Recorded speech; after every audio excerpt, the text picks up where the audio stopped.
Hello everyone, welcome back to our English listening practice. What if I told you there's a secret way to speak English fluently without stressing over verbs and grammar? Yes, you heard that right. For years, many people have been told that mastering grammar is the key to fluency. But in reality, a lot of learners get stuck, overthink every sentence, and end up afraid to speak. So what's the secret? In today's conversation, you're going to hear a different approach, one that focuses more on listening, understanding, and speaking naturally. Just like how we learned our first language, is it really possible to become fluent this way? Or is it just a shortcut that doesn't work? Listen carefully because this might completely change the way you learn English. Are you ready? Let's get started.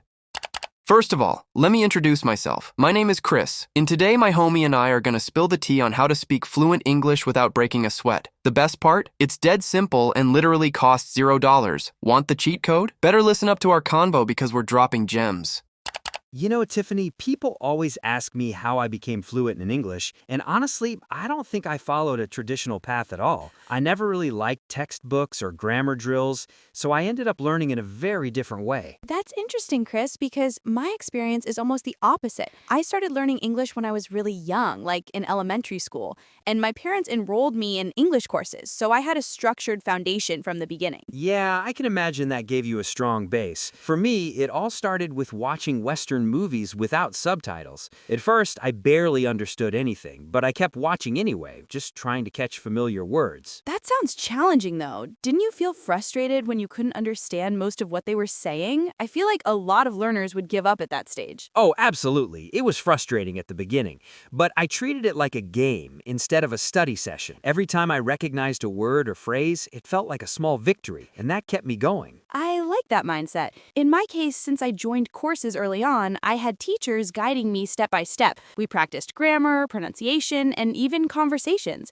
So I built my skills gradually and consistently. That's actually something I lacked in the beginning, structure. I learned a lot of informal expressions from movies and music, but sometimes I didn't know the correct grammar rules behind them. Right, and grammar does help, especially when you need to write or speak formally. But I also realized that just studying grammar isn't enough. You still need exposure, like listening and speaking practice. Exactly. That's why I think watching movies helped me a lot with listening skills. I got used to different accents, natural speed, and real-life expressions that you don't usually find in textbooks. That's true. In courses, sometimes the audio is too clear and slow, which isn't realistic. When I started watching movies and listening to podcasts later, I realized real conversations are much faster and more dynamic. And music played a big role for me too. I used to listen to Western songs every day, and I would look up the lyrics. Over time, I started understanding phrases without even translating them. Oh, I did that too. Even though I had formal lessons, music made learning more fun. It helped me remember vocabulary and improve my pronunciation without feeling like I was studying. I think that's the key, making learning enjoyable. If it feels like a burden, people tend to quit quickly. But if it's something you enjoy, like movies or songs, you'll naturally stick with it. I agree, but I also think discipline matters. In my courses, we had regular schedules, assignments, and tests. That consistency helped me stay on track and improve steadily over time. That's a good point. I didn't have that kind of discipline at first, so my progress was a bit random. Some days I learned a lot, and other days I didn't learn anything at all. So, how did you improve your speaking skills then? Watching and listening are great, but speaking is a whole different challenge, right? Yeah, speaking was definitely the hardest part for me. I started by imitating lines from movies, like literally repeating what the characters said, trying to copy their tone and pronunciation. That's actually a really effective technique. In my classes, we also did role-playing and conversation practice, which helped me gain confidence when speaking with others. Confidence is a big factor. At first, I was afraid of making mistakes, so I avoided speaking. But eventually, I realized that making mistakes is part of the learning process. Exactly. My teachers always encouraged us to speak even if we weren't perfect. They said fluency comes from practice, not from being 100% correct all the time. I wish I'd learned that earlier. I spent too much time worrying about sounding perfect instead of just communicating. Once I let go of that fear, my speaking improved much faster. That's such an important lesson. Many learners get stuck because they overthink grammar or vocabulary instead of focusing on expressing their ideas. So, if someone asked you for advice, Tiffany, what would you tell them? Should they take courses like you did or follow a more relaxed approach like mine? I would say it depends on the person. If you like structure and guidance, joining a course can be very helpful. But you should also combine it with fun activities like watching movies or listening to music. That makes sense. I'd probably tell them to immerse themselves in English as much as possible. Change your phone language, watch videos, listen to podcasts. Just surround yourself with the language. Immersion is definitely powerful. When you hear and see English every day, your brain starts to adapt naturally, and you don't have to translate everything anymore. Exactly, and that's when you know you're making real progress, when you start thinking in English instead of your native language. Yes, that's a huge milestone. I remember when I first started thinking in English, it felt strange but also exciting, like I was unlocking a new level. Same here. It's like your brain switches modes, and once that happens, speaking becomes much more natural and less stressful. Another thing I recommend is practicing with real people. Whether it's friends, teachers, or even online partners, having conversations is essential. I agree. At some point, you need to move beyond passive learning and actually use the language. That's where real improvement happens. And don't forget patience. Learning a language takes time, and there will be moments when you feel stuck or frustrated. That's completely normal. Yeah, I've been there many times, but if you keep going and stay consistent, you'll eventually see progress, even if it's slow at first. So in the end, I think both our methods worked because we stayed committed. Whether it's through courses or entertainment, consistency is the key. Absolutely. There's no single perfect method. The best approach is the one that keeps you motivated and helps you practice regularly. Well said, Chris. I hope our experiences can inspire others to find their own way of learning English and not be afraid to try different methods. Yeah, and remember, it's okay to make mistakes.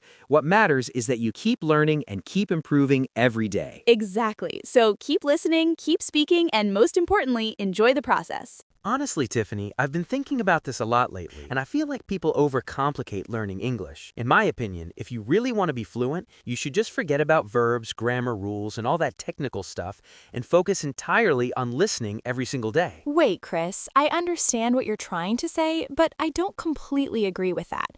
Ignoring grammar and verbs sounds risky, because those are still the foundation of the language, especially if you want to speak correctly. But think about it, Tiffany. When we were kids learning our first language, we didn't study grammar books or memorize verb forms, right? We just listened over and over again, and eventually we started speaking naturally without even thinking about rules. That's true, but learning your first language is very different from learning a second language. As adults, we don't have the same environment or exposure, so grammar can actually help us understand the structure faster. I get your point, Tiffany, but I've seen so many people get stuck because they focus too much on grammar. They're always thinking, is this correct? Is that the right tense? And in the end, they become too afraid to speak. Yes, that happens, but the solution isn't to completely ignore grammar. Instead, we should balance it. Grammar gives you clarity, while listening gives you fluency. You need both, not just one. Still, I believe listening is way more important. If you listen to English every day, movies, podcasts, conversations, your brain will naturally absorb patterns, and you'll start speaking without consciously thinking about grammar. But what if those patterns are misunderstood? Without basic grammar knowledge, you might repeat phrases incorrectly or use them in the wrong context, and that could become a bad habit. I don't think it's that serious. Even if you make mistakes, people will still understand you. Communication is the main goal, not perfection. Fluency should come before accuracy. Communication is important, yes, but accuracy still matters, especially in professional or academic situations. Imagine giving a presentation with completely broken grammar. It might affect how people perceive you. Okay, that's fair, but I'm talking about the learning phase. Beginners shouldn't stress about grammar at all. They should just focus on listening as much as possible until the language feels natural. I still think beginners need some guidance. Without any grammar at all, they might feel lost. Even a basic understanding of sentence structure can make a huge difference. But grammar often kills motivation. People get bored memorizing rules and they end up quitting. Listening, on the other hand, is fun. You can watch movies, listen to music, and enjoy the process. I agree that listening is more enjoyable, but learning doesn't always have to be fun all the time. Sometimes a little discipline and structured study are necessary to make real progress. I'm not saying discipline isn't important. I'm just saying that listening should be the main focus. If you do enough listening, grammar will come naturally without you even realizing it. I think that works for some people, but not for everyone. Some learners actually feel more confident when they understand the rules behind what they're saying. But don't you think that overthinking rules slows people down? When you're constantly analyzing sentences, it's hard to speak smoothly and naturally. Yes, overthinking can be a problem, but completely ignoring grammar can create confusion. The goal is to use grammar as a tool, not as something that controls you. All right, let me ask you this. If someone has limited time, what should they focus on more, grammar or listening? If I had to choose, I'd say listening is more important, but that doesn't mean grammar should be ignored completely. Even a small amount of grammar study can support your learning. So you admit listening is the key, right? Yes, listening is essential, but it's not the only key. Think of it like building a house. You need both the structure and the decoration. Listening gives you flow, grammar gives you structure. That's a nice analogy, but I still feel like people spend way too much time on structure and not enough on real exposure. And I feel like some people rely too much on exposure without understanding what they're hearing. That's why they plateau after a while and stop improving. That's actually a good point. I did experience that at one stage. I could understand a lot, but I struggled to explain things clearly. Exactly, and that's where grammar helps. It gives you the tools to organize your thoughts and express them more precisely. So maybe the problem isn't grammar itself, but how people approach it. Yes, that's what I've been trying to say. Grammar shouldn't be the main focus, but it also shouldn't be completely ignored. It's about balance. All right, I can accept that. But I still believe that if someone wants to become fluent faster, they should prioritize listening above everything else. And I can agree with that, as long as they don't completely abandon grammar. A smart combination of both methods is probably the best approach. Fair enough, Tiffany. I guess we're not completely on opposite sides after all, just looking at it from different angles. Exactly. In the end, every learner is different, and the best method is the one that works for them and keeps them consistent. Yeah, consistency beats everything else. Whether it's listening, grammar, or speaking, doing it regularly is what really makes the difference. I couldn't agree more. So instead of arguing about which method is better, maybe we should encourage people to find their own balance. That sounds like a good conclusion, but I'm still going to tell people to listen more than anything else. And I'll still remind them not to ignore grammar completely. I guess that's our dynamic now. Yeah, and honestly, that makes the discussion more interesting. Definitely. Different perspectives can actually help people understand the topic more deeply. You know, Tiffany, I'm not just saying this theory out of nowhere. My own experience proves it, because I became fluent mostly from watching Western movies and listening to Western songs almost every single day. I get that, Chris, but your experience doesn't automatically apply to everyone. Especially for beginners, they still need to pay attention to verbs and pronunciation because one small mistake can completely change the meaning. But that's exactly my point. When I watched movies, I didn't sit there thinking about verb tenses or grammar rules. I just listened, absorbed the sounds, and eventually everything started to make sense naturally. Yes, but you probably developed that sense over time. Beginners don't have that instinct yet, so if they ignore verbs or pronunciation, they might build wrong habits that are hard to fix later. I understand that concern, but I learned pronunciation from movies too. By listening to native speakers, I copied how they spoke, their intonation, their rhythm, things you can't really get from textbooks. That's true, but imitation without understanding can be dangerous. For example, if you pronounce a word slightly wrong, it can lead to misunderstandings, especially in real conversations. But even native speakers make mistakes sometimes, and people still understand them. Communication isn't about being perfect, it's about being understood. Yes, but there's a difference between small mistakes and critical ones. For example, if you say the wrong verb tense or mispronounce a key word, it could change the entire meaning of your sentence. Can you give me an example of that? Sure. Imagine you want to say, I worked yesterday, but you say, I work yesterday. It might sound small, but it clearly sounds incorrect and can confuse the listener. Okay, I see your point, but I still think exposure helps fix those things over time. The more you listen, the more you realize what sounds right and what sounds wrong. Only if you're aware of it. Some learners keep repeating the same mistakes because they never learned the correct form in the first place. That might happen, but I think it's still better than being too afraid to speak. A lot of people know grammar rules but can't even form a simple sentence in real life. That's true, and I agree that fear is a big problem. But confidence and correctness should grow together, not separately. For me, confidence came first. I didn't care if I was wrong, I just kept speaking and listening. Eventually, my English improved naturally. And for me, understanding came first. Because I knew the basics, I felt more secure when speaking, and I made fewer mistakes along the way. So basically, we took different paths to reach the same goal. Exactly, but I still believe beginners need a bit more guidance than you did.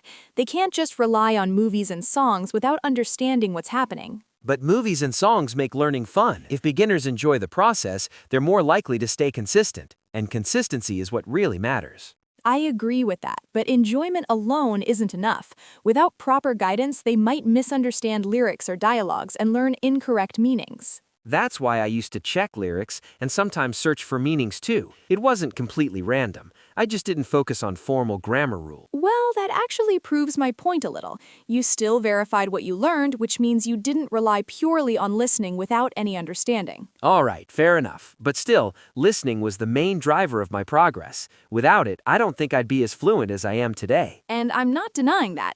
Listening is powerful, but I just want learners to be careful. One wrong word or pronunciation can lead to misunderstandings, especially in important situations. So you're saying beginners should be more cautious. Yes, especially at the beginning.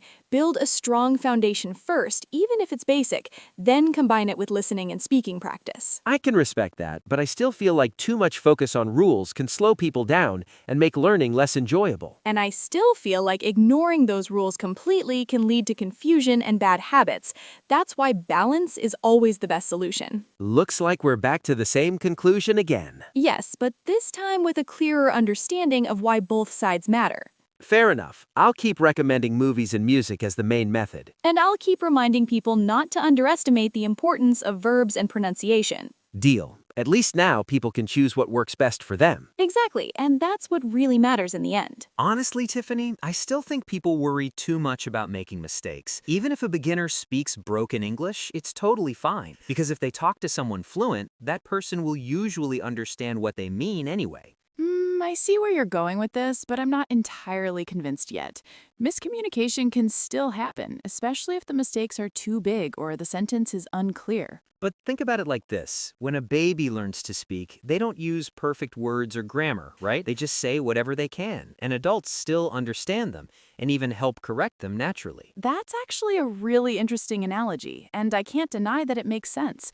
Babies do learn through interaction, not through studying rules or memorizing grammar. Exactly. So why can't adult learners do the same? Just speak, make mistakes, and let the other person figure it out. Over time, you'll improve naturally just from real conversations. I mean, in a way, I do agree with that.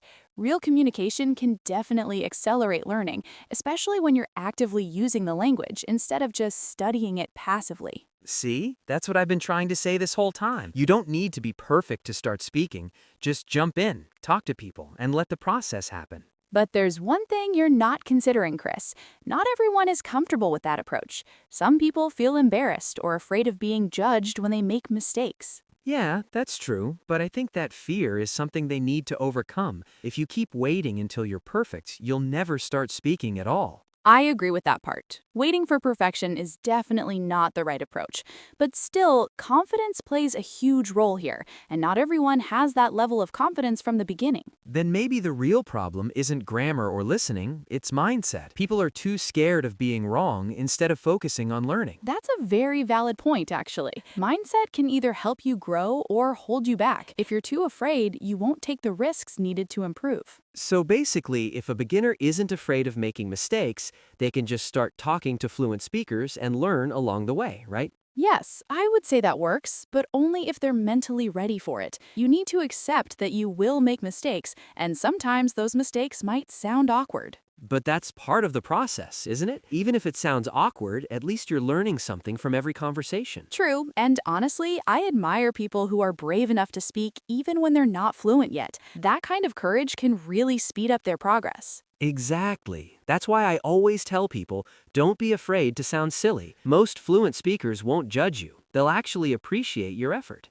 That's generally true, especially if you're talking to supportive people. But in some situations, like formal settings, mistakes can still have consequences. Yeah, but beginners usually aren't in formal situations yet. They're just trying to learn and communicate. So I think it's okay to be messy at the start. All right, I can agree with that. For beginners, making mistakes in casual conversations is completely acceptable, as long as they're learning from those mistakes. So you're saying it's okay as long as they're not too shy. Exactly. If you're not embarrassed and you're willing to learn from feedback, then go ahead. Talk as much as you can, even if it's not perfect. That's a fair compromise. Speak freely, make mistakes, and improve along the way. Yes, but I'd still recommend combining that with a little bit of learning just to avoid repeating the same errors over and over again. All right, I can live with that. Speak first, learn along the way, and don't be afraid of being wrong. And from my side, be brave, but also be mindful. Confidence is great, but awareness will help you improve faster. That actually sounds like solid advice. Well, I guess we're finally starting to agree more than we argue. Yeah, surprisingly, maybe this debate wasn't so bad after all. You know what, Chris? After thinking about everything we've talked about, I have to admit something. I actually improved a lot, not just because of grammar and courses, but also because I spent a lot of time listening to English content, like podcasts, variety shows, and movies with English subtitles and dubbing. See, that's exactly what I've been trying to tell you this whole time. Listening plays a huge role, and it's often the thing that really pushes people to become fluent. Yes, I can't deny that anymore. Even when I was actively studying verbs and grammar, I noticed that my fluency improved much faster when I combined it with consistent listening practice. That makes total sense, because when you listen a lot, you don't just learn words, you learn how people actually use them in real situations, with natural expressions and emotions. Exactly. And that's something textbooks can't fully provide. For example, when I listened to podcasts, I got used to real conversations, different speaking speeds, and even different accents. And I bet that helped your listening comprehension a lot, right? Absolutely. At first, it was difficult to follow everything, but over time, my ears became more familiar with the sounds and I didn't need to translate everything in my head anymore. That's the turning point, honestly. When you stop translating and start understanding directly in English, everything becomes much easier. Yes, and watching movies with English subtitles also helped me connect spoken words with their written forms. It made it easier to recognize vocabulary and understand context. That's a great method. I did something similar, but sometimes I skipped subtitles completely, just to challenge myself and focus purely on listening. I tried that too, but only after I reached a certain level. For beginners, I still think subtitles can be very helpful as a bridge. Yeah, that's fair. Everyone needs a starting point, but the goal is to eventually rely less on subtitles and trust your listening skills more. Exactly. And variety shows were also surprisingly helpful. They're less formal than movies, so you get to hear more casual and natural conversations. Oh yeah, those are great for learning slang and everyday expressions. That's the kind of language people actually use in real life. And podcasts helped me a lot with focus and comprehension. Since there are no visuals, you really have to concentrate on the words and meanings. That's actually a powerful training method. It forces your brain to work harder and improves your listening ability faster. So I guess what you've been saying isn't entirely wrong. Listening really does play a massive role in becoming fluent. I appreciate that, Tiffany. And to be fair, I also understand your point about grammar and verbs being important, especially for clarity. Yeah, I still stand by that. But now I realize that listening is what brings everything together. Without it, grammar alone wouldn't make me fluent. Exactly. Grammar is like the structure, but listening is what makes the language come alive. That's a good way to put it. And honestly, combining both approaches is probably the best strategy for most learners. I agree. Use grammar as support, but let listening lead the way. Yes, and most importantly, make it a daily habit. Whether it's podcasts, movies, or shows, consistency is what really makes the difference. Couldn't have said it better myself. Daily exposure is the key to real progress. So, in the end, we started with different opinions, but now we found a middle ground that actually makes a lot of sense. Yeah, and I think that's even more helpful for people listening to us. They can see both perspectives and choose what works best for them. Exactly. There's no single perfect method, but there is a smart combination that can make learning faster and more enjoyable. And that combination definitely includes a lot of listening. And a bit of grammar and awareness to support it. Sounds like the perfect balance. I agree. Now I can finally say we're on the same page. And that's exactly how I mastered English. Pretty easy, right? Plot twist, you just finished your first lesson just by listening to me and my homie. Consider this your free trial. Just keep up with that English listening for at least 15 minutes a day and trust the process, you'll be fluent before you even realize it. It's a literal cheat code. That's the end of today's English listening practice. I hope this lesson helped you improve your listening comprehension and understand English more naturally. Remember, learning English takes time and practice, so keep listening and keep learning every day. If this video helped you improve your English, please like the video and subscribe to the channel for more English learning content. See you in the next English learning video. Goodbye.